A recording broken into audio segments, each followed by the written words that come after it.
My name is Emily Carter. I'm 35. Last Tuesday at 2:47 p.m., I was standing in my own kitchen in Georgetown while my mother-in-law slid a cashier's check for $2.3 million across the Marble Island and told me I wasn't worth the paper my marriage certificate was printed on. Take it, Emily. Margaret Harper's manicured fingers tapped the check twice. Her diamond bracelet caught the afternoon light. This is more money than a girl like you would see in 3 lifetimes. I looked at the check, then at the manila folder beside it. The tab read, Separation Agreement, Confidential. A girl like me, I repeated. My voice came out steady. I had practiced keeping it steady. Don't be dramatic. Margaret smoothed her Chanel jacket. You're a smart woman. You know this marriage was a mistake. Daniel should have married someone from his own world. Someone who understands what it means to be part of a family like ours. Daniel stood behind his mother, my husband of 3 years. He was looking at his phone. Daniel? I said. He glanced up. Mom's just trying to help, Em. You have to admit, you've never really fit in with billionaires? I finished. Is that what you were going to say? With our lifestyle, Margaret cut in. She pulled out one of the bar stools and sat down like she owned the place. She did own the place. The penthouse condo was in the Harper Family Trust. The furniture, the artwork, the $18,000 espresso machine I'd never learned to use, all of it belonged to them. You're a military woman. You're used to structure, rules, modest living. There's no shame in that. But Daniel needs a partner who can navigate society functions, who can represent Harper Industrial at the level we operate. I gripped the edge of the counter. My hands didn't shake. I was good at not shaking. I've been to every society function for 3 years. And you've been miserable at every single one. Margaret's smile was knife-thin. Don't pretend you enjoy it. I've watched you, standing in corners, wearing off-the-rack dresses, talking about deployment schedules with the senators' wives like they care about logistics. I talk about my work because I'm proud of it. Your work? She said it like it was cute. Emily, you make $67,000 a year coordinating supply shipments. Daniel's last bonus was $4.2 million. Do you see the imbalance? Behind her, Daniel shifted his weight. He still hadn't put down his phone. This is insulting, I said quietly. This is generous. Margaret tapped the check again. $2.3 million, tax-free. You sign the separation agreement, you move out this week, and you never speak to the press about this family. You get to start over somewhere, anywhere you want. Buy a house, go back to school, find someone more suitable. The word hung in the air, suitable. And if I don't sign? Margaret's expression didn't change, but something shifted in her eyes. Then we'll make this very difficult for you. The Harper name carries weight in this city, in this country. You'll find that doors close quickly when you're on the wrong side of our family. Mom, Daniel said, finally looking up, that's a little harsh. It's honest. She stood. Emily's not stupid. She knows how this works. I looked at my husband. 3 years. We'd met at a Pentagon contractor meeting. He'd seemed different then, down to earth, curious about my work, proud to date someone who served. Now he looked like a stranger in a $3,000 suit. You're really going to stand there and let her do this? I asked him. I think... He cleared his throat. I think Mom has a point. We rushed into this. You're not happy, I'm not happy. This is a clean way to buy me off. To give you a future, Margaret corrected. A better future than being Mrs. Daniel Harper ever would. Because let's be honest, Emily, you're not cut out for this life. You never were. Before I go on, if stories about standing up for yourself mean something to you, please hit like and subscribe and tell me in the comments where you're watching from right now and what time is it there. I need to know I'm not alone in this. I didn't sign the agreement that day. I told them I needed to think about it. Margaret gave me 72 hours. Daniel went back to his phone. I packed a bag and drove to my apartment in Arlington, the one bedroom I'd kept when we got married, just in case. The lease was in my name, the furniture was from IKEA. It was the only thing in my life they couldn't take. Let me take you back 4 years, to a different kitchen. This one was smaller, laminate counters instead of marble. My dad was making French toast at 6:30 a.m. before I left for Fort Belvoir. Extra cinnamon, he said, sliding the plate toward me. Your mom's recipe. My mother had died when I was 7. Dad raised me alone, worked as a mid-level analyst at some investment firm I never paid attention to, lived quietly, drove a 12-year-old Camry, never missed one of my track meets or debate tournaments or ROTC ceremonies. Dad, I'd said that morning, I'm bringing someone to Sunday dinner, Daniel Harper. We've been seeing each other for 2 months. He flipped another slice of bread. Harper, as in Harper Industrial? Yeah, his dad's the CEO. But Daniel's not like that. He's normal. Dad had smiled. Not his real smile. His careful smile. Be careful, Emmy. Men from families like that, they have different definitions of normal. You don't even know him. I know his father. He'd set down the spatula, looked at me straight. Robert Harper built that company on government contracts and political connections. The Harpers don't do anything without calculating the return, even marriage. I'd rolled my eyes. Daniel loves me. I'm sure he does. Dad had squeezed my shoulder. Just remember, little star, your worth isn't measured by someone else's bank account. You have value that has nothing to do with them. Little star. He'd called me that since I was 4 years old, when I'd drawn constellations on the ceiling above my bed with glow-in-the-dark stickers. I know, Dad. Do you? He'd pulled an envelope from his shirt pocket. Because if you ever forget, I want you to open this. Not now. Only if you need it. If they ever make you feel small. I'd taken the envelope. It was sealed with wax, old-fashioned. What is it? Insurance, he'd said. Just in case I'm right about them. I'd tucked it into my desk drawer and forgotten about it. Until now. The day after Margaret's offer, I went back to work. Fort Belvoir. My office was a glorified closet with a desk, 2 filing cabinets, and a window that overlooked the parking lot. I coordinated logistics for military supply chains, worked with contractors, tracked shipments, ensured soldiers in 14 different countries got what they needed when they needed it. It wasn't glamorous. It was necessary. Carter, my supervisor, Colonel Janet Reeves, poked her head in at 9:15 a.m. You look like hell. Didn't sleep. The Harper thing? She stepped inside and closed the door. Janet was one of 3 people who knew about my marriage troubles. What did they offer you? $2. 3 million, she whistled. That's insulting. That's what I thought. You know what I make as a full-bird colonel with 22 years of service? $132,000. These people think they can buy you out of your own marriage for less than what they spend on a yacht. I stared at my computer screen. Maybe I should take it. Start over. Emily, Janet sat on the edge of my desk. I've worked with you for 6 years. You've coordinated $340 million in logistics operations. You've never missed a deadline. You've never lost a shipment. You've prevented 3 major supply failures that would have endangered active missions. You know your worth. Don't let them tell you otherwise. But they already had. That night, Daniel called. First time in 3 days. Emily, we need to talk about the timeline. Not, I miss you. Not, are you okay? Timeline. I haven't decided, I said. Mom's getting impatient. She wants this handled before the quarterly board meeting next month.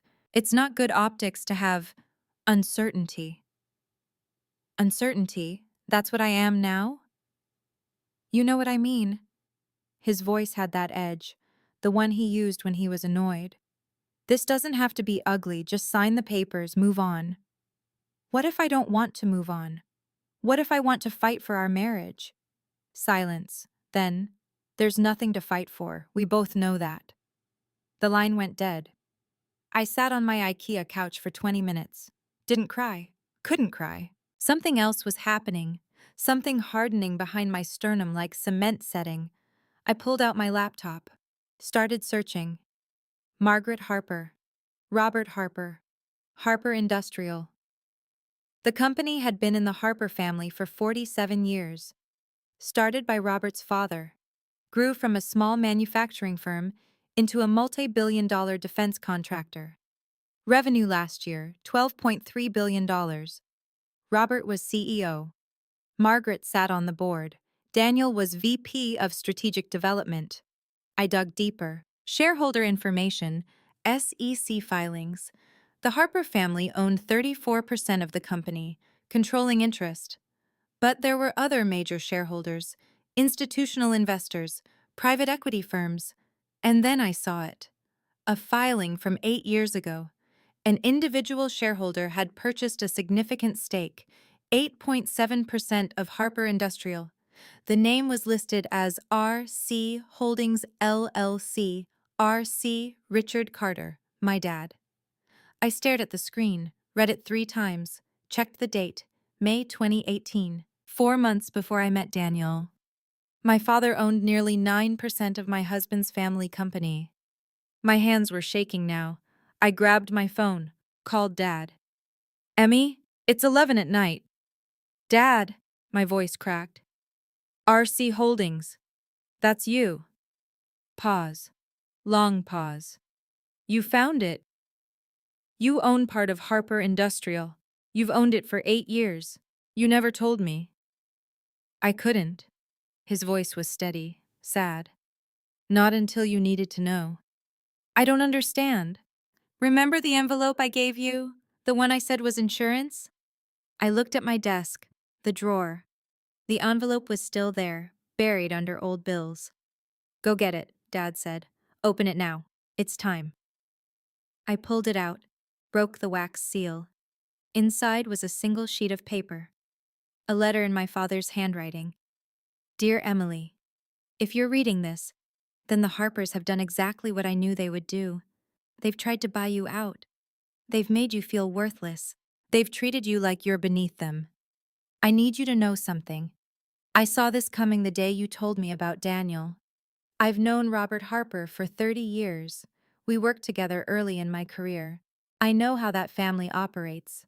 They marry for strategy, not love. And when things don't serve their strategy, they eliminate the problem. So I bought insurance.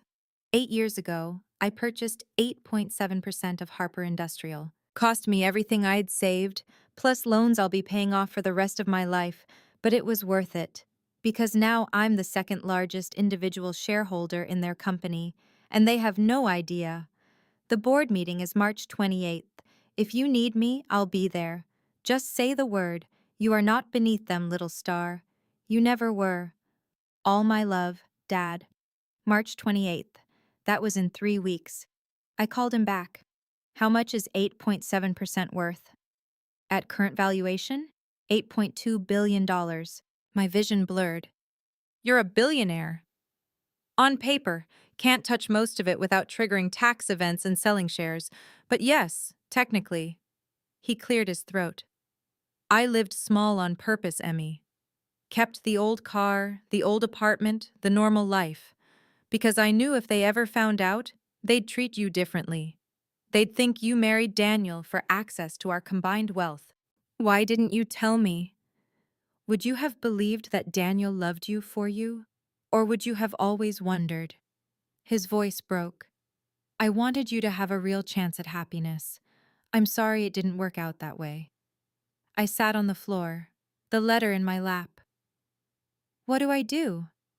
That's your choice. You can take their money, walk away, or you can come to that board meeting with me, show them exactly who they tried to erase. I looked at the separation agreement still sitting on my counter.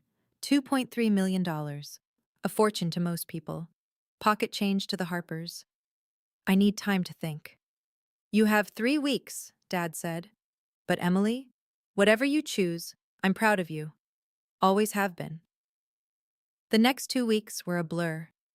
I went to work, coordinated shipments, answered emails, avoided Daniel's calls, Margaret texted me daily. Time is running out. Make the smart choice. On March 15th, I got a call from an unknown number. Ms. Carter, this is Lawrence Mendez. I'm the lead attorney for Harper Industrial. I need to speak with you about a matter of some urgency. My stomach dropped. What matter? Your father-in-law has requested that I prepare additional documentation related to your separation agreement. There are some complications. Can you come to my office tomorrow? I almost said no, but something in his tone made me pause. What time? 2 p.m. Don't tell anyone you're coming. This is confidential. I should have been suspicious, but I was too tired to care. Lawrence Mendez's office was in a glass tower in downtown D.C., 14th floor, corner suite. He was younger than I expected, maybe 45, with wire-rimmed glasses and a Harvard Law degree framed behind his desk. Thank you for coming, he said, closing the door. I'm going to be direct. Robert Harper asked me to draft a revised separation agreement, one that includes a non-disclosure clause with teeth. If you speak about this family to anyone, press, friends, future employers, you forfeit the entire settlement and owe them $5 million in damages. That's insane. That's enforceable.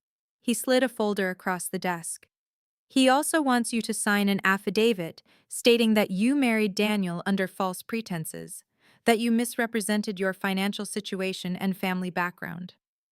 I opened the folder, read the first paragraph, felt my face burn so hot I could feel my pulse in my teeth. This says I'm a gold digger. In legal terms, yes. I make $67,000 a year. I have $8,400 in my savings account. I drive a 2019 Honda Civic. How is that gold digging? Lawrence took off his glasses, cleaned them with his tie.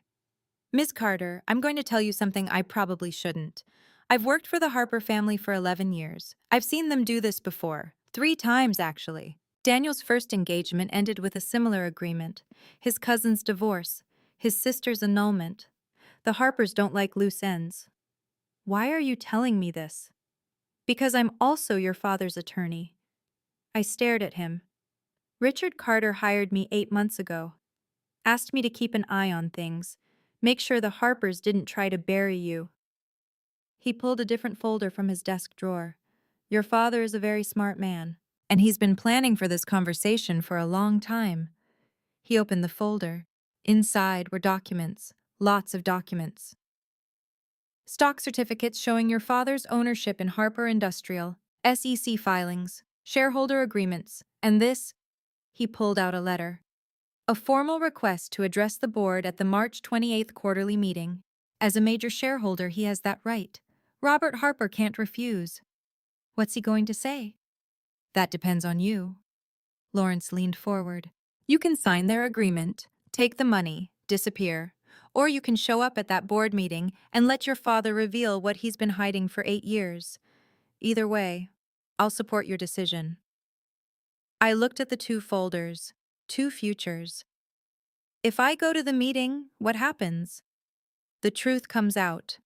The board learns that Richard Carter owns $8.2 billion in company stock. They learn that he's been a silent partner for nearly a decade. And they learn that the CEO's family tried to force out his daughter-in-law with a fraction of what she's actually worth. Robert will destroy me. Robert will try. Lawrence put his glasses back on. But here's the thing about corporate boards. They care about one thing above all else: shareholder value. Your father is now their second largest investor.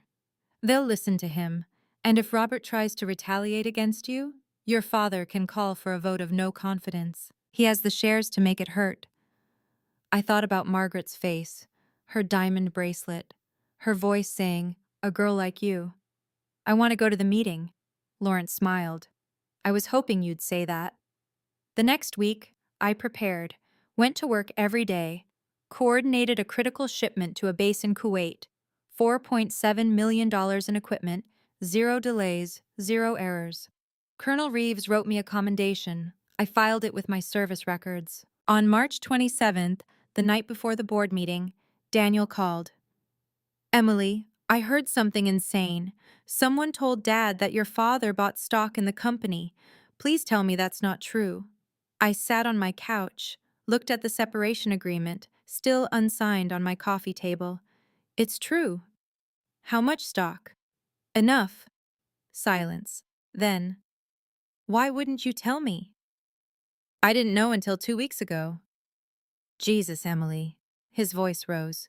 Do you have any idea what this looks like? It looks like you and your dad planned this, like you married me to get close to the company. I married you because I loved you. Bullshit. You've been playing us this whole time. Something inside me snapped. Not loud, quiet, like a thread breaking. I'm coming to the board meeting tomorrow, I said. See you there. I hung up, turned off my phone, slept better than I had in months. March 28th, Harper Industrial Headquarters, downtown Washington, D.C. The building was all glass and steel, 47 floors. The boardroom was on the top floor, floor-to-ceiling windows, a table that sat 30 people, abstract art that probably cost more than my yearly salary. I wore my dress uniform, Class A's, full ribbons, polished shoes. I'd earned that uniform. They couldn't take it from me. Dad met me in the lobby at 9:45 a.m. He was wearing a suit I'd never seen before. Navy, perfectly tailored, probably cost $4,000. He looked different. Not like the man who made French toast in a Camry, like someone who belonged in this building. You ready? He asked. No. Good. Me neither. He squeezed my hand. Remember, you don't have to say anything. I'll do the talking. We took the elevator to the 47th floor. A secretary escorted us to the boardroom. We were early. The table was empty except for 3 people at the far end: Robert Harper, Margaret Harper, and Lawrence Mendez. Robert stood when he saw my father. His face went white. Richard, I didn't realize you'd be attending today's meeting. I'm a shareholder, Dad said calmly. I have the right. Margaret stared at me. Emily, what are you doing here? Observing. This is a closed board meeting. You're not— She's my guest, Dad interrupted. I'm entitled to bring one guest. It's in the shareholder agreement, Section 14, Paragraph 3. Lawrence nodded. He's correct. Robert's jaw tightened. This is highly irregular. So is trying to force my daughter out of your family with a $2.3 million bribe. The room went silent. Margaret recovered first. That's a private family matter. It stopped being private when you involved attorneys and contracts. Dad pulled out a chair, sat down. Shall we wait for the rest of the board? Over the next 10 minutes they arrived. 15 board members, mix of men and women, ages 40 to 70, all wearing suits that cost more than my car. They nodded at Robert, shook hands with Margaret, looked confused when they saw me and Dad. At 10 a.m. sharp, Robert called the meeting to order. Welcome, everyone. We have a full agenda today. Q1 earnings, the Pentagon contract renewal, and— Point of order, Dad's voice cut through. I'd like to address the board before we begin standard business. One of the board members, a woman in her 60s with steel gray hair, frowned. And you are? Richard Carter. I hold 8.7% of Harper Industrial stock. I've been a shareholder for 8 years. Murmurs around the table. Someone pulled out a tablet, started typing. Robert's face was stone. Mr. Carter, while we appreciate your investment, this is not the time for— Actually, the shareholder agreement says any individual holding more than 5% can request time to address the board. I'm requesting that time now. The gray-haired woman looked at Lawrence. Is that accurate? Yes, ma'am. Then the floor is yours, Mr. Carter. Dad stood, walked to the head of the table. Every eye in the room followed him.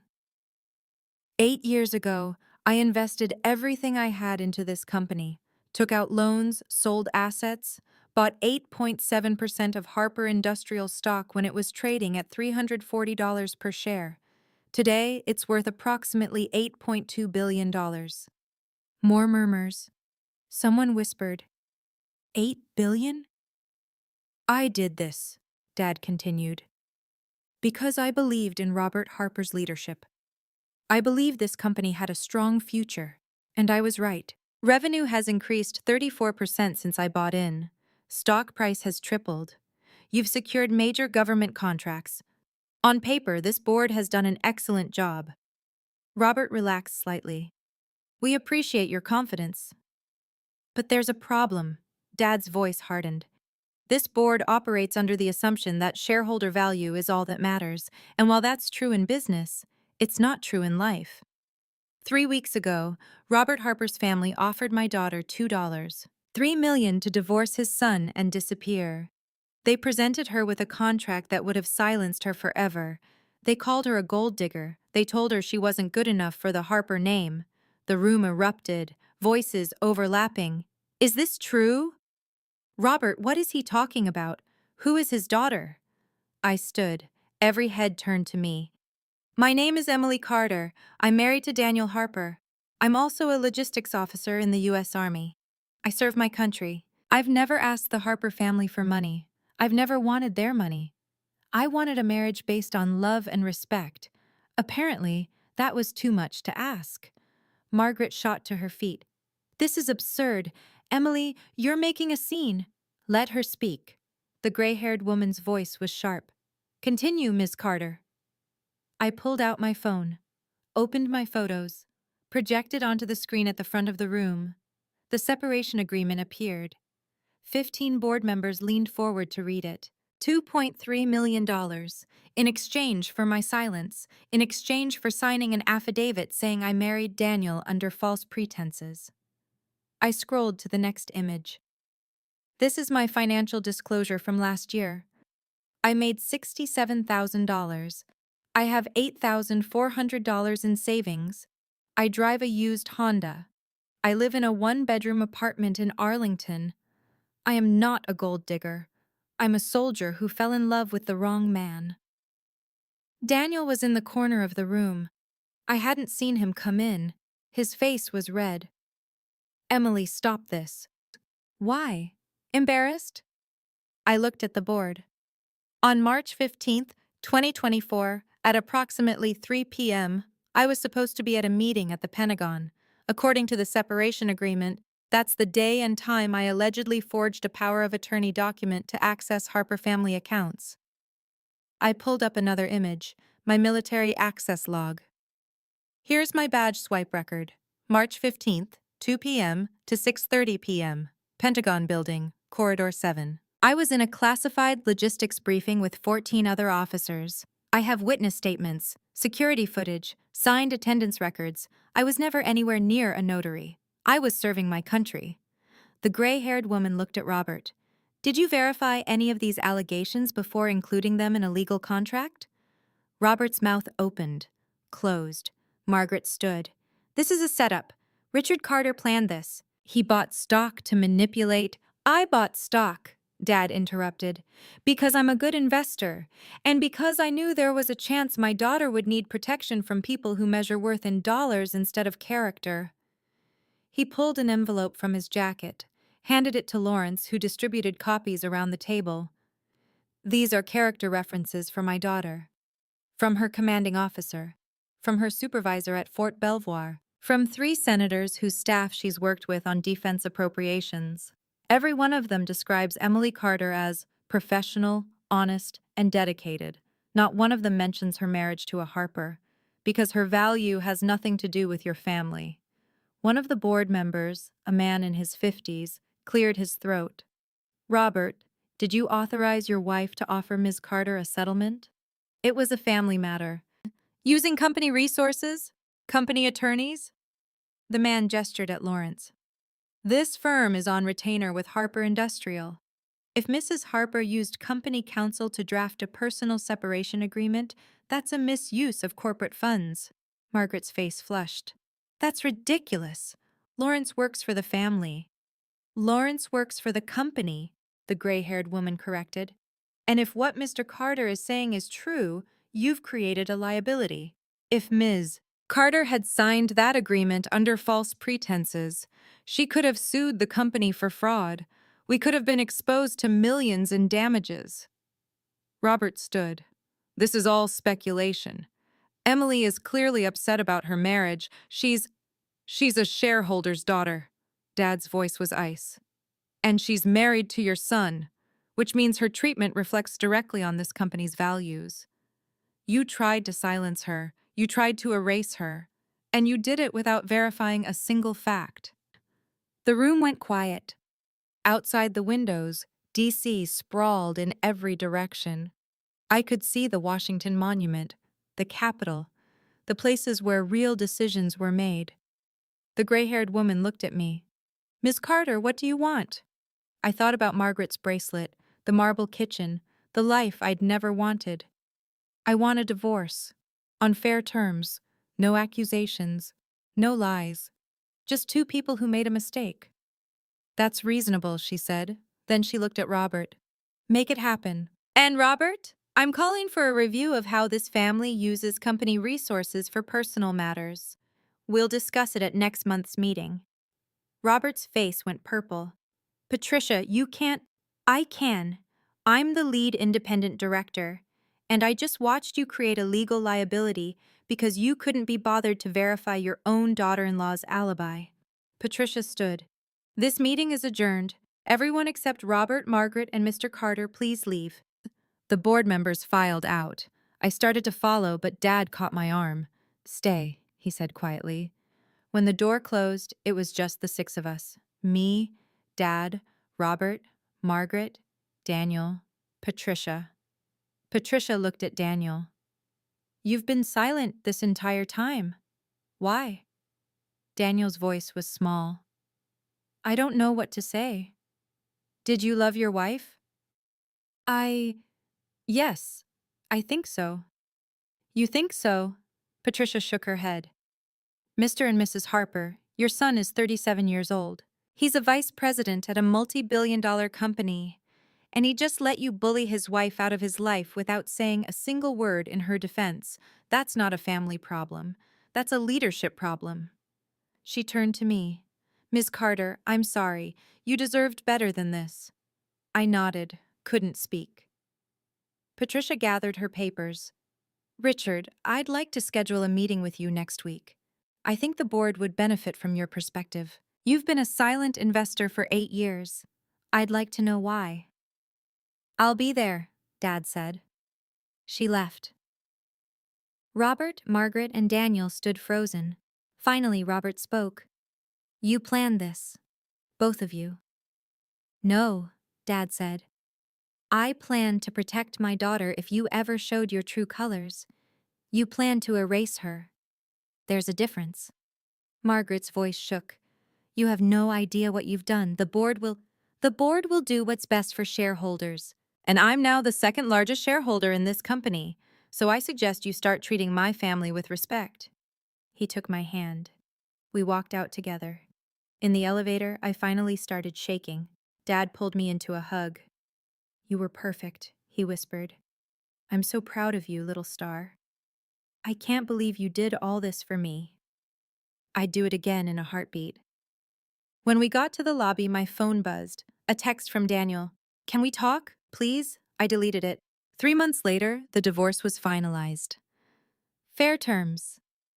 Equal split of marital assets, which wasn't much, since almost everything was in the Harper family trust. I kept my apartment, my car, my career, my dignity. Daniel sent flowers on the day the papers were signed. I gave them to the front desk receptionist. Dad sold 2% of his Harper industrial stock. Used the money to pay off his loans and buy a small house in Virginia with a garden. He still drives the Camry. I got promoted to major. Transferred to a new position at the Pentagon, coordinating logistics for international missions. The work is harder. The stakes are higher. I love it. On Sundays, I have dinner with Dad. We don't talk about the Harpers. We don't need to. 6 months after the board meeting, I got a letter. From Patricia. She'd been elected board chair. Robert had been pushed into an early retirement. Daniel had left the company, took a job at a smaller firm in Boston. Patricia's letter ended with, Your father is an asset to this company. And after watching you at that meeting, I believe you would be too. If you ever want to transition from military service, let me know. We need people with your integrity. I filed the letter. Maybe someday I'll take her up on it. Maybe not. For now, I'm exactly where I'm supposed to be. Last week, I visited Mom's grave, brought flowers, told her about everything: the marriage, the divorce, Dad's secret investment, the board meeting. You would have liked him standing up for me like that, I said to the headstone. He's still the same guy you fell in love with, just richer on paper. I left the flowers, drove home, made French toast the way Dad taught me. Extra cinnamon, Mom's recipe. If you're watching this, and you've ever been told you're not enough, not rich enough, not connected enough, not sophisticated enough, I want you to know something. Your worth isn't determined by someone else's opinion. It's not measured in dollars or social status or who your family knows. I was a logistics officer making $67,000 a year. I wore off-the-rack dresses to society functions. I didn't fit into their world, and I never would have. And that's okay. Because I fit into my own life perfectly. Silence isn't peace. Silence is the price you pay for someone else's comfort. And I'm done being silent. If you've ever walked away from someone who made you feel small, type, "I walked away" in the comments. If you stayed and fought for your boundaries, type, "I stayed and fought." Both are brave. Both are valid. If this story meant something to you, check the description for more stories just like this one. Thank you for being here.